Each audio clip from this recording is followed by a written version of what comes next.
Saludos al Núcleo de Economía. Quiero hacerles una corta presentación sobre política monetaria y política fiscal. Vamos a explicar inicialmente la política monetaria. Para explicar la política monetaria vamos a recurrir a un ejemplo de cómo funciona el sistema financiero, actual y cómo este sistema financiero está relacionado con un término que vamos a introducir desde ya, que es el término de la oferta monetaria de un país. Bueno, entonces para este ejemplo, pues tenemos en primera instancia las familias y las empresas. Las familias y las empresas entregan al sistema financiero sus ahorros o el producido de un día, se lo entregan al sistema financiero para que el sistema financiero con él trabaje con los dineros de las familias y las empresas. Cuando el sistema financiero recibe esos ingresos de las familias, este ingreso entra a unas cuentas de ahorro o unos depósitos de ahorro. Estos depósitos de ahorro los utiliza el banco también para trabajar. Ese es el sentido del sistema, el sistema de intermediación. Entonces el sistema financiero coge parte de estos recursos y los pone a disposición del público en forma de crédito. Y otra parte la guarda en reserva para responderle a las familias y a las empresas, responderles por los depósitos que le han realizado. Bueno, entonces esos 800.000 pesos que tenemos en este ejemplo se van directamente para las familias y las empresas. Las familias y las empresas lo utilizan en inversión o consumo, este dinero. Cuando lo utilizan en inversión y consumo, este dinero llega nuevamente a otras empresas o a otras familias. Y cuando llega este dinero a unas nuevas familias, a unas nuevas empresas, estas vuelven y llevan ese dinero al sistema financiero y lo llevan en el esquema que hemos mencionado antes, lo llevan en el esquema de cuentas de ahorro, o depósitos de ahorro.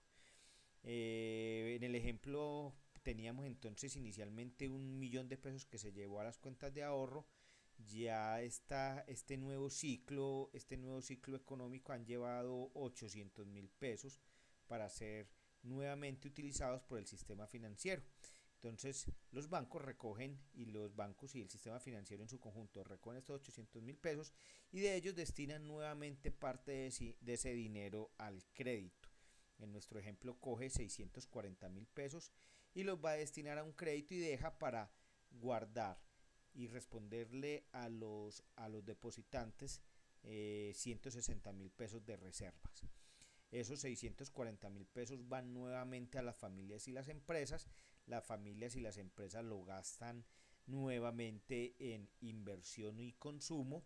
Ese dinero llega, lo recaudan las empresas y las empresas nuevamente cogen este dinero y lo envían al sistema financiero para guardarlo como ahorros o depósitos. Es de anotar que no tiene ningún sentido o en la realidad actual las empresas no guardan los dineros en las cajas, sino que lo llevan nuevamente al sistema financiero, haciendo ese círculo entre depósitos, y los bancos cuando reciben estos dineros como depósito vuelven y lo destinan a crédito.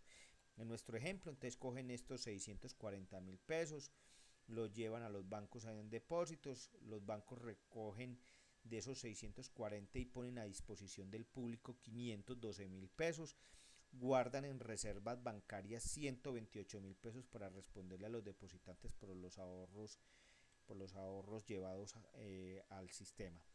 El banco nuevamente coge estos 512.000 pesos y los lleva a las familias y a las empresas como préstamo nuevamente. Es de anotar que este círculo lo podríamos seguir llevando hasta que ese dinero se agote para llevarlo a depósitos. En ese sentido, las reservas y los créditos bancarios también van aumentando, reduciendo hasta que se complete todo el ciclo.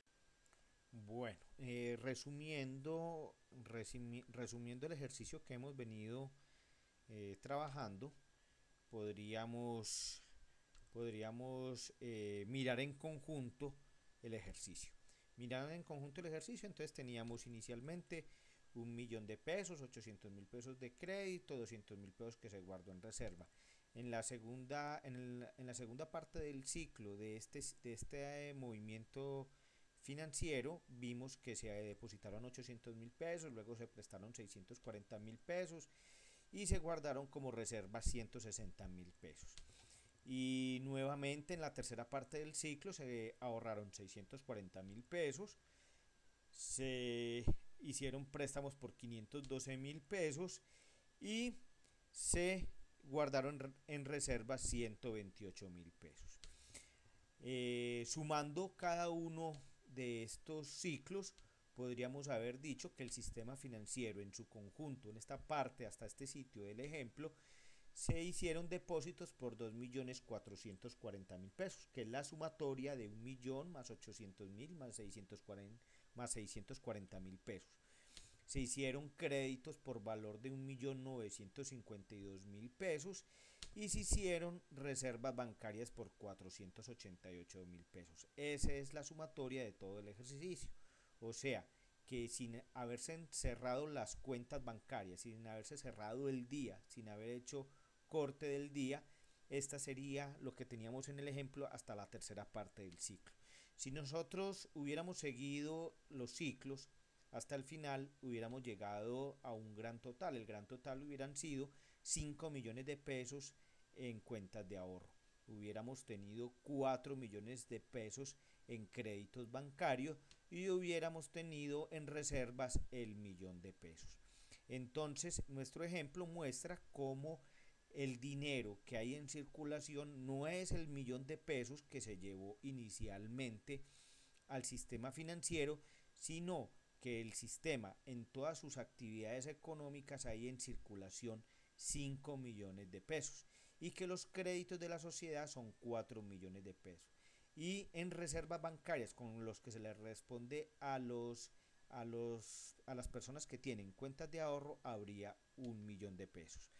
Bueno, la primera parte, esos 5 millones que nosotros tenemos representados ahí, los llamamos ahorro y base monetaria. Esa es la oferta monetaria del país. Son los ahorros que tenga un país más la base monetaria. La base monetaria se refiere a ese millón inicial. El ahorro son los restantes 4 millones de pesos. En créditos, el sistema financiero en su conjunto tendrá 4 millones y por último, lo que hemos venido hablando, las reservas bancarias de ese sistema financiero. Bueno, vamos a seguir jugando con el ejemplo actual. Vamos a suponer, por ejemplo, qué pasa si aumentamos la base. Entonces, si aumentamos la base, tendríamos lo siguiente. En el ejemplo que hemos venido trayendo, pues sabemos que 1.000.000 de pesos de base inicial nos lleva a un 5 millones de pesos de base final. Vamos a suponer que ya no es 1.000.000 de pesos la base inicial, sino que son 2 millones de pesos. Si tenemos la base inicial de 2 millones y empezáramos aquellos ciclos de los que hemos venido hablando, pues en el primer ciclo tendríamos 1.600.000 disponible y tendríamos 400.000 pesos para utilizar como reserva bancaria.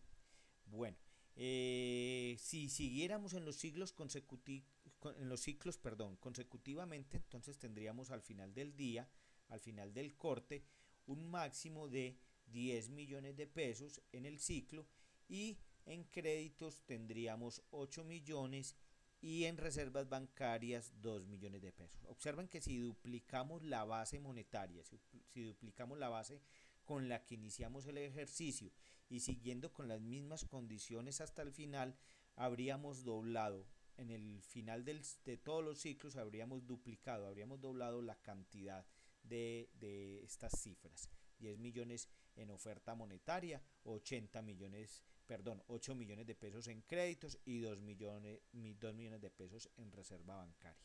Ahora vamos a suponer lo contrario. Vamos a suponer que vamos a bajar la base monetaria, la vamos a disminuir. Partimos del mismo ejemplo. Si en el ejemplo inicial teníamos una base de 1.000.000 de pesos y llegamos al final de todos los ciclos con 5 millones de pesos. Suponiendo que bajamos la base, entonces Vamos a suponer que empezamos con una base de la mitad, la base de 500.000 pesos. 500.000 pesos representa esa base monetaria el inicio de las cuentas de ahorros o bancarias.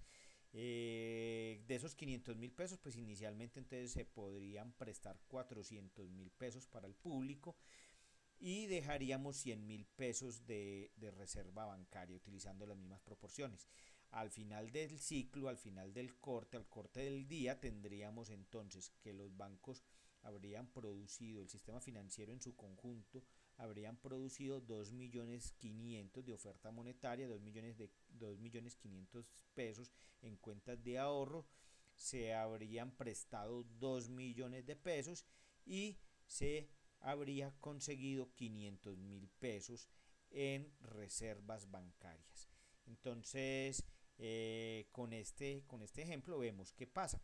Cuando se aumenta la base, pues la oferta monetaria es muchísimo mayor. Cuando se disminuye la base monetaria, la oferta es mucho menor. Bueno, seguimos jugando con nuestro ejemplo. En esta ocasión ya no vamos a suponer las variaciones en la base monetaria. Vamos a suponer qué pasa si en el sistema por cualquier circunstancia se dice que el dinero para guardarle como reserva a los depositantes es mayor. En el ejemplo que traíamos nosotros, si ustedes hicieron la cuenta mental, se habrán dado cuenta que hemos utilizado en todos los ejemplos, en todos los casos hemos supuesto un 20% de reservas bancarias. Hemos supuesto un 20% en reserva bancaria y por eso al final hemos tenido 1.000.000 de pesos como reserva bancaria con representación de 5 millones de oferta monetaria. Vamos a suponer en este caso que vamos a subir las reservas bancarias no de un 20%, sino que vamos a hacer una reserva bancaria de un 25%. Es decir, estamos aumentando la reserva bancaria. Si aumentamos la reserva bancaria con la misma base, con 1.000.000 de pesos, entonces tendremos una mayor reserva. Claro, obvio, tendremos ya no 200, sino 250.000 pesos de reserva bancaria. Y tendríamos disponible para crédito no 800.000 pesos, sino tendríamos disponible para crédito 750.000 pesos. Observen que disminuye la capacidad crediticia. Al disminuir la capacidad crediticia, entonces los dineros que el sistema en su conjunto lleva al sistema financiero pues es menor. Y si es menor significa que los bancos ya tienen menos depósitos y esos menos depósitos bancarios representan menor dinero en oferta monetaria. La conclusión entonces, cuando uno aumenta la reserva bancaria, es que la oferta monetaria disminuye, la capacidad de crédito también disminuye y obvio, al final del ejercicio pues tenemos la misma reserva bancaria, porque recuerden que el ciclo se repite hasta que se acaba la base inicial. Bueno, vamos a suponer ahora lo contrario. Vamos a suponer que vamos a disminuir la reserva bancaria. En este caso, partimos del ejemplo inicial del 20%, del que siempre hemos utilizado en la base de nuestro ejemplo, y en esta ocasión vamos a bajarla al 10%, disminuyendo la reserva bancaria. Al disminuir la reserva bancaria y teniendo como base 1.000.000 de pesos, como una base monetaria inicial, entonces los bancos ya recaudan para respaldar los depósitos bancarios 100.000 pesos. A diferencia de los 200 que teníamos antes. Entonces queda mayor dinero disponible para el crédito, ya quedan para el crédito disponible 900.000 pesos. Como hay más dinero para prestar, entonces los bancos, todo el sistema financiero en su conjunto ahorra o lleva a los bancos mayores depósitos financieros. Como lleva mayores depósitos financieros, entonces ya no estamos hablando de 5 millones de pesos, que es la oferta monetaria, sino de 5,5 millones, que es la oferta monetaria final.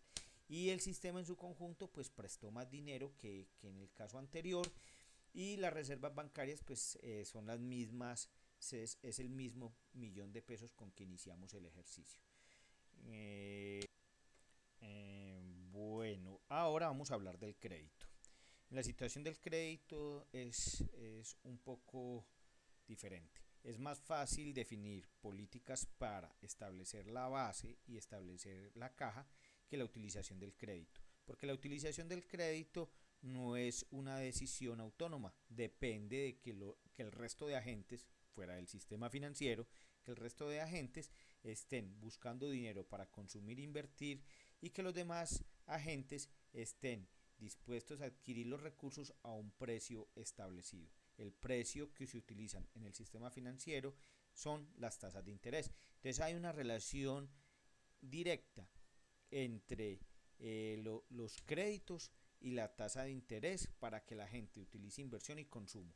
Si los consumidores o los inversores no están dispuestos, es decir, las familias, si no están dispuestos a pedir recursos para consumir o invertir, el sistema llegaría a su fin. Por eso es tan importante y por eso es tan importante el crédito y por eso es un caso especial en el análisis de política monetaria y es tan importante el análisis que se haga del crédito. Vamos a leer. Pero ¿qué pasa si el crédito no fluye? Esa es la parte clave del asunto, de que el dinero tiene que fluir en todo el ciclo, tiene que fluir desde el principio al final, tiene que haber garantía de que el dinero que tienen disponible los bancos pues sea utilizado. Entonces, ¿qué pasa si el crédito no fluye? Pues entonces la oferta final no se realizaría, la oferta monetaria final no se realizaría o no tendríamos una oferta monetaria final. En nuestro ejemplo, 1.000.000 de pesos de base sirvió para tener una oferta monetaria de 5 millones. Si no fluyera el crédito, no tendríamos esa oferta monetaria total de 5 millones de pesos, no existiría esa oferta monetaria.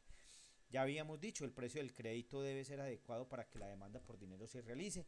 Ese precio, ya les acabo de decir, se llama tasa de interés, es el precio el precio que se utiliza en el sistema financiero como medida o como precio o como costo del dinero.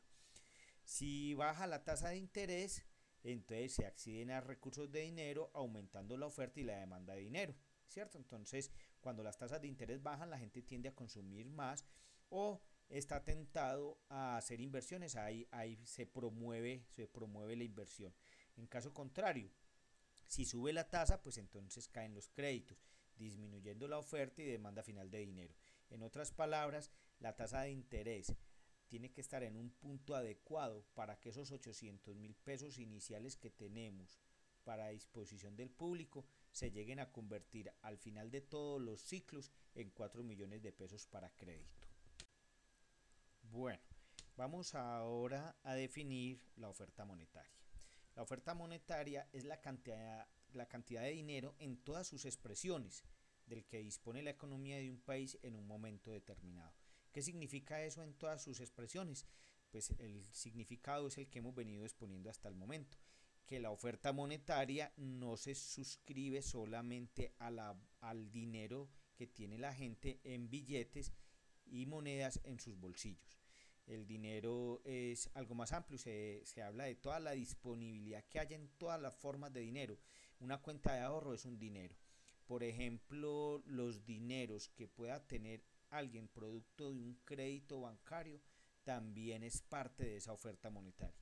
Entonces la oferta monetaria es algo más amplio. La idea es que nosotros en los cursos de economía comprendamos que la oferta monetaria no es simple y llanamente los billetes y monedas que hay en circulación. Esos son solamente, en nuestro ejemplo, en nuestro caso, el 1.000.000 de pesos. Y sabemos que en el ejercicio que hemos venido manejando, la oferta monetaria serían ese total de 5 millones de pesos. Bueno, pero es importante aclararles que el Banco de la República, todos los bancos centrales, miden esa oferta monetaria de la siguiente manera. Vamos a hablar de una oferta monetaria M1. Esa oferta monetaria M1 es como la primera parte de la oferta monetaria y está definida como los depósitos en cuenta corriente más efectivos en poder del público. Las cuentas corrientes también se consideran dinero. También se consideran dinero porque son un disponible que tienen las empresas y las personas para usar en cualquier momento y eso hace que la base monetaria sea mayor.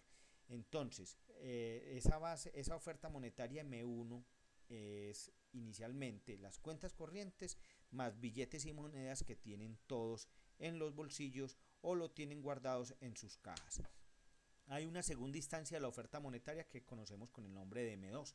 La segunda instancia de la oferta monetaria M2 es sencillamente pues M1, lo que veníamos hablando hasta este momento, y las cuentas de ahorros. Se consideran las cuentas de ahorros, o sea, toda la plata que la gente llevó al sistema financiero en depósitos bancarios como perteneciente de esa oferta monetaria. Esa oferta monetaria constituida por cuentas de ahorro es lo que conocemos nosotros como cuasi dinero, son casi dinero, porque aparecen en un banco anotados como un dinero disponible que tienen las empresas y las familias. Pero la oferta monetaria total es la que nosotros conocemos como la M3. La M3 es el dinero, la oferta monetaria disponible, y está constituida por M2, o sea, por el anterior, y por los grandes depósitos a término que hay en el sistema financiero. Entiéndase por depósitos a término los famosos CDTs que todos conocemos o los depósitos a término fijo. Las expresiones de esas depósitos a términos los conocemos entonces como pertenecientes, los sabemos que pertenecen a la oferta monetaria total que tiene un país. No solamente se usa en Colombia, sino que es de uso universal. Ya tenemos definida la oferta monetaria, ahora sí podemos entrar a hablar de política monetaria, comprendiendo cómo funciona el sistema financiero en su conjunto y sabiendo cómo funciona en términos generales el tema del dinero, podemos entrar a hablar en qué consiste la política monetaria. Entonces, la política monetaria consiste en intervenir sobre la oferta monetaria para influir sobre el crecimiento económico de un país. O sea, el sentido es que si usted tiene una base monetaria, por ejemplo, de 1.000.000 y la sube a 2.000.000, significa que cuando las empresas y las familias reciben a manera de crédito parte de ese dinero, ese crédito se va a utilizar en inversión y consumo. Como ya no es 1.000.000 sino 2.000.000, significa que la gente va a utilizar en inversión y consumo mayor dinero. Esa utilización en inversión y consumo significa un crecimiento económico. Entonces observen que si usted actúa sobre la oferta monetaria de un país, se está generando mayor actividad económica representada en inversión y consumo, en bienes y servicios. Bueno, entonces interviene el Estado por medio de la banca central. La banca central, el Banco de la República, es el encargado de la política monetaria de un país, con sus herramientas de intervención. Vamos a mirarlas enseguida en qué consisten las herramientas de intervención. El crecimiento económico se promueve o se desestimula en última instancia según las expectativas de inflación del país. Esto es importante aclarar porque el Banco de la República está interesado en utilizar política monetaria dependiendo de la situación de los precios.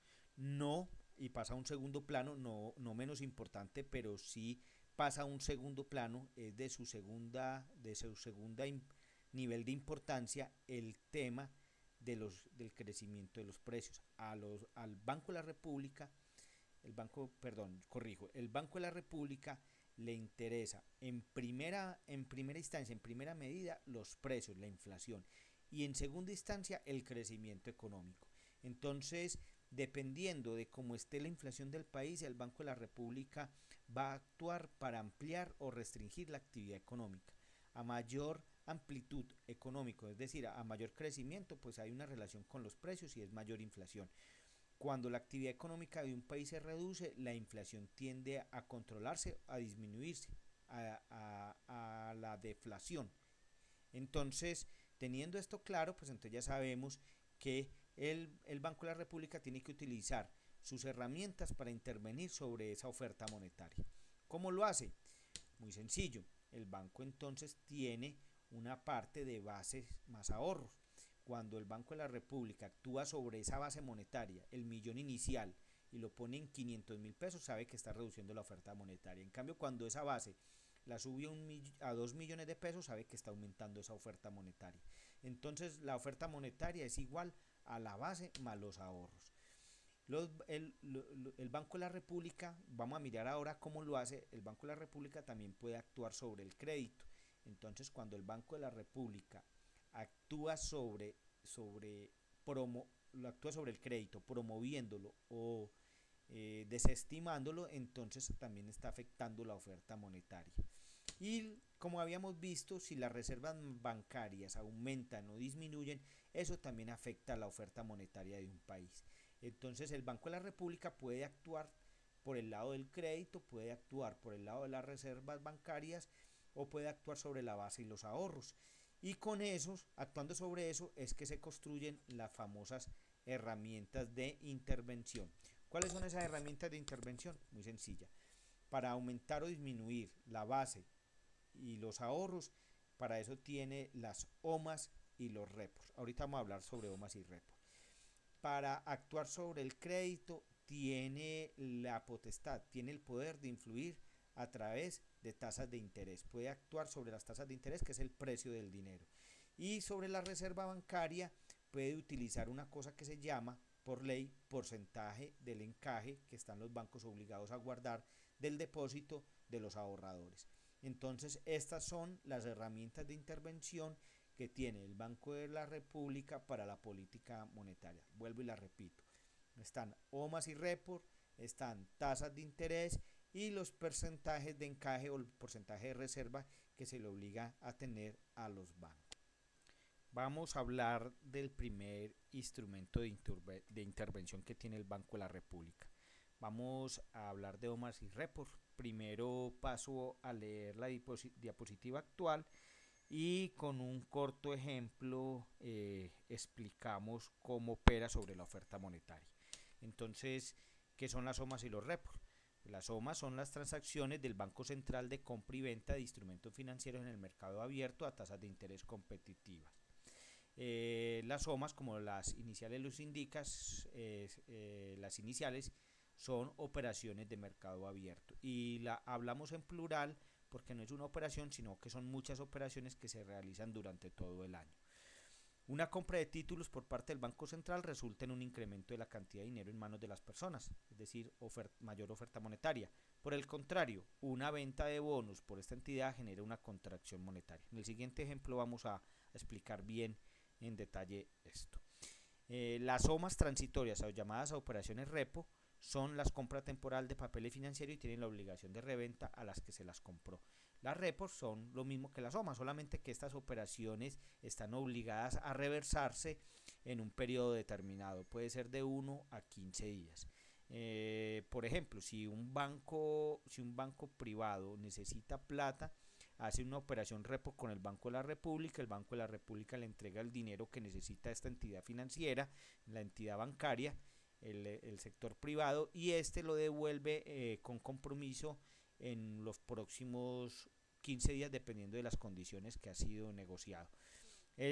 A su vez el Banco de la República pues devuelve el documento garantía sobre la que se hizo la operación repo.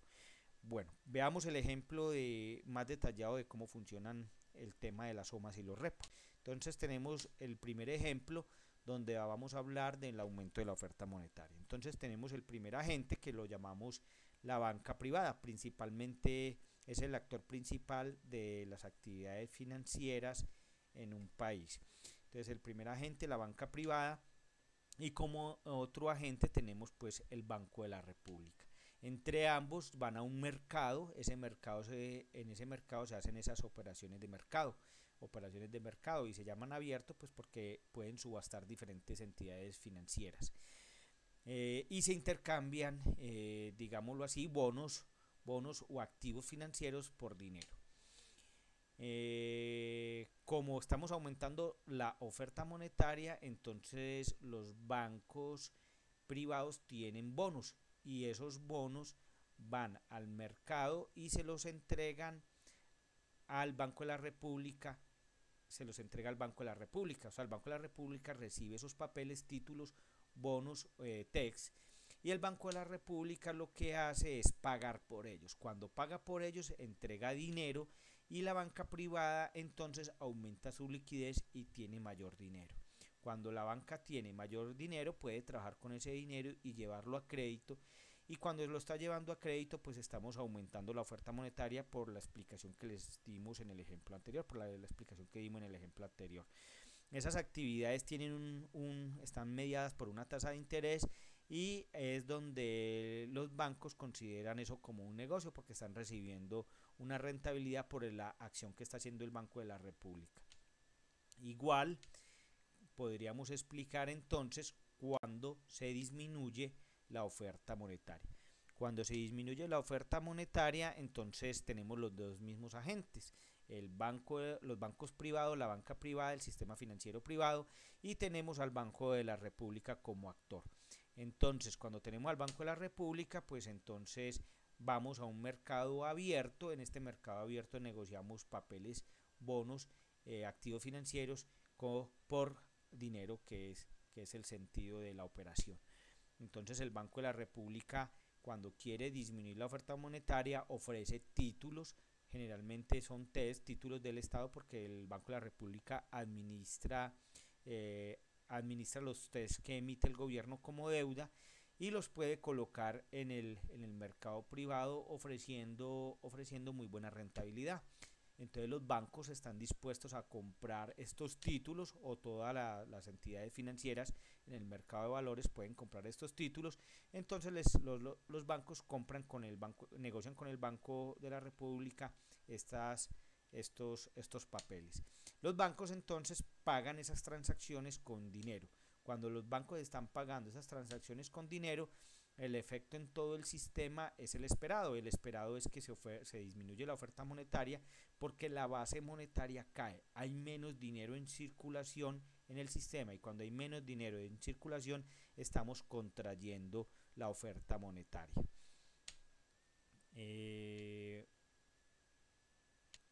Vamos a hablar del segundo instrumento de intervención que tiene el Banco de la República. Vamos a hacer lo mismo, vamos a leer y pasamos con un ejemplo gráfico a mostrar en qué consiste esta política de intervención del Banco de la República. Entonces, porcentaje de encaje.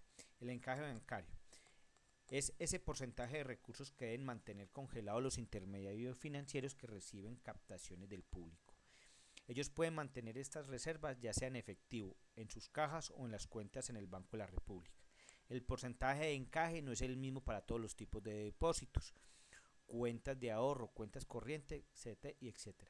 Ese porcentaje varía dependiendo de la mayor o menor liquidez que tenga el depósito. Por ejemplo, las cuentas corrientes tienen un encaje más alto porque los demás tipos de más altos que los demás tipos de depósitos, pero los usuarios de estas cuentas pueden retirar su dinero en cualquier momento y sin restricciones, lo que no ocurre con el dinero que se encuentra invertido en el CDT o en las cuentas de ahorro. Entonces vemos que el encaje bancario es una norma, es una obligación de ley que las entidades financieras en el país, las entidades que hacen captación de recursos del público, están obligadas a hacer. Es un porcentaje que sale por decreto, es establecido ese porcentaje. Entonces, para las entidades financieras, los bancos quisieran tener muy bajito ese encaje bancario para poder disponer de mayor dinero y tener mayores utilidades, pero el Banco de la República lo maneja discrecionalmente, lo maneja de acuerdo a las conveniencias de política monetaria de un país. Cuando son muy líquidos los recursos, como las cuentas corrientes, posiblemente también las cuentas de ahorro, entonces estos encajes son más altos, el porcentaje de encaje es más alto. En cambio, un CDT que se cambia o se vuelve efectivo en el tiempo, el encaje bancario será mucho menor. Veamos el ejemplo. Entonces, si queremos aumentar la oferta monetaria, ¿qué haríamos? Entonces tenemos un agente que es el Banco de la República. A través de un decreto establece que los encajes en términos generales deben disminuir. Cuando los encajes disminuyen, por el ejemplo que vimos, que hemos venido siguiendo hasta el momento, pues entonces implica un mayor dinero. Como hay un mayor dinero en la base monetaria, estamos disponiendo de mayor dinero para el crédito, entonces estamos aumentando la oferta monetaria. En el caso contrario, es cuando nosotros queremos disminuir la oferta monetaria. Entonces, ¿qué pasa? Pues el Banco de la República da la orden de aumentar los encajes bancarios. Eso significa que los bancos tienen que dejar tienen que dejar más dinero guardado, y ese dinero al guardarlo está reduciendo la base monetaria, está disminuyendo el disponible para crédito, lo que hace que haya menos oferta monetaria. Bueno, vamos a explicar el último instrumento de intervención. El último instrumento de intervención que tiene el Banco de la República son las tasas de interés de referencia. Entonces, la tasa de interés no es la tasa de interés de mercado, hay que distinguirla con la tasa de interés de referencia o la tasa de interés de intervención. Las tasas de intervención o de referencia del Banco de la República son las tasas que se hacen o se negocian en las operaciones de mercado abierto o MyRepos, es decir, las operaciones a través de las cuales el banco otorga liquidez. Cuando el Banco de la República aumenta su tasa de interés de referencia, pues entonces para los bancos sale más costoso las operaciones del dinero, se les encarecen las operaciones de dinero, por lo que ellos tienen que subirle a las tasas de interés del mercado. Entonces la tasa de intervención o de referencia influye sobre la tasa de interés porque hace que la tasa de interés de mercado sea más cara o más barata. Cuando por ejemplo el Banco de la República baja las tasas de interés, a las entidades financieras les sale más barato la adquisición del dinero. Cuando les sale más barato la adquisición del dinero, entonces ellos a su vez pueden ofrecer los recursos de dinero al público de una manera más económica, más barata, y cuando bajan las tasas de interés, entonces la gente tiende a invertir y a consumir más y está promoviendo entonces la actividad económica. De ese modo podemos hablar de dos tipos de tasas: tasas de carácter contraccionista y las tasas que tienen un carácter expansivo. Las tasas contraccionistas pretenden disminuir la demanda de dinero para el control de la demanda agregada a los precios y los déficits en balanza de pagos. Entonces hacemos que el costo del dinero salga más alto aumentando las tasas de interés. Las tasas expansivas pretenden aumentar la demanda del PIB para la promoción del PIB y el empleo a costa de sus consecuencias sobre el control de precios o de déficit en la balanza de pago. Entonces, si nosotros queremos aumentar la actividad económica, lo hacemos a través de tasas de crédito más bajas, aumentando el crecimiento en el Producto Interno Bruto. Esto tiene un efecto sobre la oferta monetaria total. El ejemplo siguiente lo ilustramos. Entonces vemos un agente que es el Banco de la República, ha bajado su tasa de interés de intervención. Eso ha hecho que haya mayor dinero para los préstamos, entonces estamos aumentando la oferta monetaria.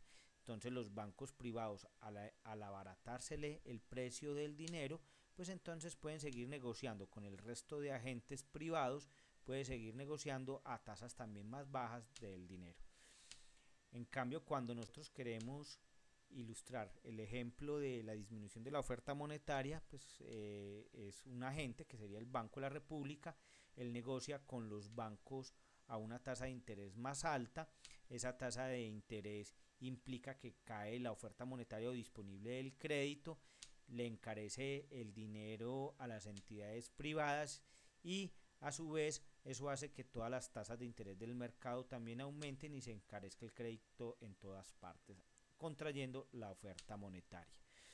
Es importante decir, para concluir y pasar con la política fiscal, es importante concluir diciendo que la tasa de interés de intervención o referencia, a diferencia de la del mercado, se establece también por decreto. O sea, el Banco de la República dice a qué tasa se hacen las negociaciones. Tenemos como ejemplo, por ejemplo, en los Estados Unidos, que en este momento la Reserva Federal tiene tasas de interés de intervención de referencia cercanas a cero. O en Colombia, que hemos venido bajando en los últimos 2 años, hemos venido bajando consecutivamente la tasa de interés de intervención o de referencia.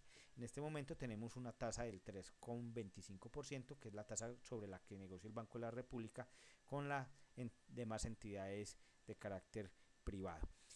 Con esto ya queda concluido el tema de política monetaria y ustedes se han vuelto expertos en el tema y ya saben cómo funciona esta política de intervención del Estado a través del Banco de la República. Pasamos a hablar de la política fiscal.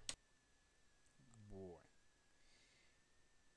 Para hablar de política fiscal, lo primero que debo decirles es que la política fiscal que vamos a hablar acá es la que tiene que ver con el impacto en la economía, o sea, como política de intervención, como política del dinamismo económico. La política fiscal no solamente es este aspecto, la política fiscal es más amplio, o sea, la política fiscal también tiene que ver con políticas de largo plazo como los temas de inversión, creación de estructura, de infraestructura de un país, con los temas de redistribución del ingreso y con todo el tema de financiación y los temas que tienen que ver con los asuntos administrativos de la nación.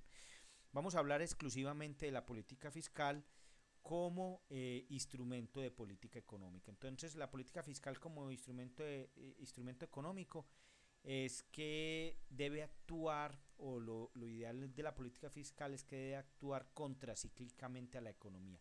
La economía tiene ciclos, entonces la economía tiene ciclos de crecimiento económico y ciclos de crecimiento económico. Entonces las recomendaciones a la política fiscal es que lo ideal es que esta esté diseñada para que actúe contra el ciclo. Cuando la economía está mal, el Estado debe actuar para que se recupere la economía, y cuando la economía está bien debe tomar ciertas medidas para que todo siga en funcionamiento adecuado. Vamos a hablar del primer caso. El primer caso tiene que ver con el ciclo económico cuando tiene problemas, cuando hay recesión económica. Aunque no es lo mismo, hablemos en términos generales. Cuando se presenta recesión o se presenta depresión, también los hemos llamado como fenómenos de enfriamiento económico, cuando la economía se está enfriando. ¿Cuáles son los efectos que se viven? Los efectos que se viven son cierre de empresas, en el medio económico se están cerrando las unidades productivas, como se están cerrando las unidades productivas, pues tenemos despido de trabajadores. Igual, si hay despido de trabajadores, se están cerrando las empresas y al estar la actividad económica más mal, pues entonces en la economía se presentan caída de los precios, hay bajas de precios, estamos hablando de deflación. A su vez, es importante mencionar que hay aumento del ahorro o superávit externo. ¿Cuál es la causa? La causa de estos efectos que acabamos de ver. La causa es que la demanda agregada en el país está mal, hay insuficiencia en la demanda agregada, la gente no está consumiendo, no está comprando. A su vez, los empresarios tampoco están invirtiendo, no están yendo a los bancos a pedir créditos o están utilizando recursos propios para la inversión, entonces no invierten. Y la tercera causa es que los consumidores están ahorrando mucho.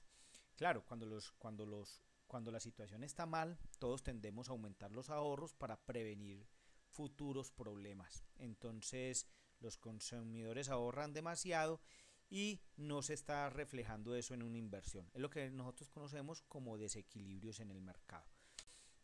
La solución para este problema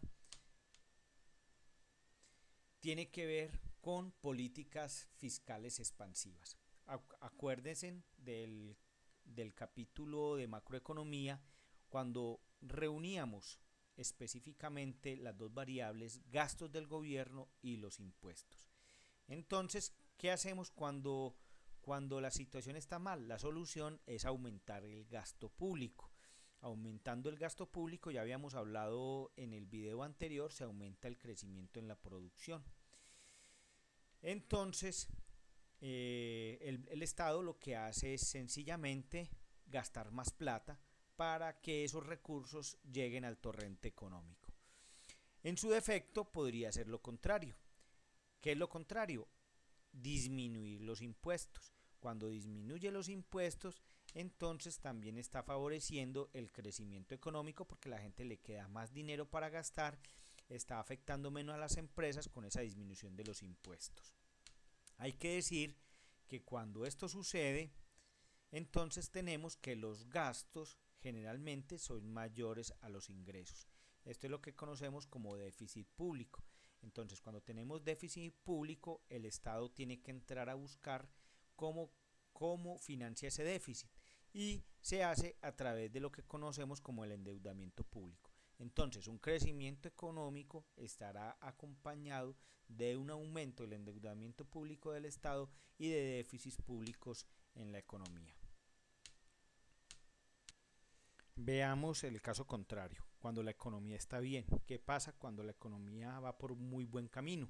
Nosotros consideramos esto como aceleración económica, esa es la otra parte del ciclo, el crecimiento del ciclo económico cuando vamos bien. Cuando la economía está por una buena senda, hablamos de sobrecalentamiento de la economía. Y esto se ve reflejado en qué? En que primero pues hay déficit exterior porque se importa más que lo que se exporta. Contrario al caso anterior, que nosotros teníamos tendencias al superávit. ¿Superávit por qué? Porque cuando se importa menos, porque la actividad económica está más mala, entonces se importa menos, entonces las empresas ya no usan insumos y la gente no está consumiendo productos importados. Aquí sucede lo contrario, cuando la economía está muy bien, se importa más porque las empresas necesitan más insumos, entonces se importan bienes y servicios y los consumidores quieren tener mayores consumos del exterior, entonces se importan más bienes. Por eso hablamos de una tendencia al déficit exterior. ¿Qué pasa cuando la economía está muy bien? Pues entonces hay una tendencia a subir los precios, a aumentar la inflación. Los productos escasean en el mercado, entonces suben los precios. O los bienes y servicios necesitan pagar más salarios y cuando se pagan más salarios, pues el efecto final sobre los costos de los productos aumentan y tienden también a aumentar los precios. Por eso, otro efecto que también está vinculado con el tema tiene que ver que cuando hay crecimiento económico amplio se suben los salarios y si se suben los salarios estamos hablando también de que hay mayor empleo y también hay mayor actividad económica. Bueno, las causas de esto, ¿cuáles son? Las causas son que hay una mayor demanda agregada, hay excesos de demanda agregada, o sea, no se está demandando lo normal, sino que la gente está queriendo consumir más de lo que hay en el medio. Y hay una mayor inversión. Los empresarios quieren invertir muchísimo más porque la situación económica está muy bien. Y por el lado de los consumidores tenemos que decir que estos tienden a consumir más porque no ven ningún riesgo hacia el futuro, entonces no ahorran y consumen más, o sea, no ahorran lo suficiente, todo se lo quieren consumir porque no ven ningún problema hacia el futuro y esto genera entonces lo que hemos llamado como sobrecalentamiento. El sobrecalentamiento entonces se refiere cuando hay excesos de demanda, no es la demanda normal de la economía la que todo el mundo hace para satisfacer sus necesidades, sino que la gente tiende entonces a consumir y a invertir más. Bueno, vamos a mirar cuál es cuál es la solución a este problema. La solución a este problema, porque el sobrecalentamiento de la economía es un problema, no el crecimiento, para que se entienda, se diferencie, es cuando la actividad económica está creciendo muchísimo más de lo que consideramos la satisfacción de las necesidades de la sociedad, entonces se toman soluciones. ¿Cuáles son las soluciones? Lo mismo que veíamos para el caso del crecimiento, entonces el gobierno a través de los gastos y de los ingresos puede actuar sobre el ciclo económico. En el caso de los gastos, pues entonces el Estado lo que debe hacer es disminuir sus gastos públicos, empezar a hacer restricciones de gasto, empezar a hacer ahorros en lo que gasta. Cuando hace esa restricción de gasto, entonces sabemos que afecta el Producto Interno Bruto. ¿Cómo afecta el Producto Interno Bruto? Disminuyéndolo. Disminuye el Producto Interno Bruto y con eso evitamos esos excesos de producción, esos excesos de demanda. Bueno, y en el caso de los impuestos, pues hace lo contrario, debe aumentar los impuestos. Cuando aumenta los impuestos, entonces también estamos afectando el Producto Interno Bruto. Está haciendo de que este Producto Interno Bruto disminuya, que sea menor. Para el caso de de disminución de los gastos y aumento de los impuestos, entonces tendríamos un efecto fiscal. Tendríamos que los gastos son menores a los impuestos, se recaudaría más impuestos y esto generaría superávit público, superávit en la balanza fiscal. Cuando tenemos entonces ese superávit público, el Estado puede coger ese dinero y prepagar deudas que ha tenido en ciclos anteriores, o puede guardar ese dinero para futuros problemas económicos y utilizarlo. Con esto ya hemos, con esto entonces ya hemos visto cómo se puede actuar en política fiscal, también vimos cómo se puede actuar en política monetaria, y con esto el Estado tiene un gran poder sobre el crecimiento de la economía. Espero les haya servido este resumen en política fiscal, política monetaria. Les quiero dar las gracias a todos y nos vemos en los próximos chats y en las próximas intervenciones con el grupo. Hasta luego.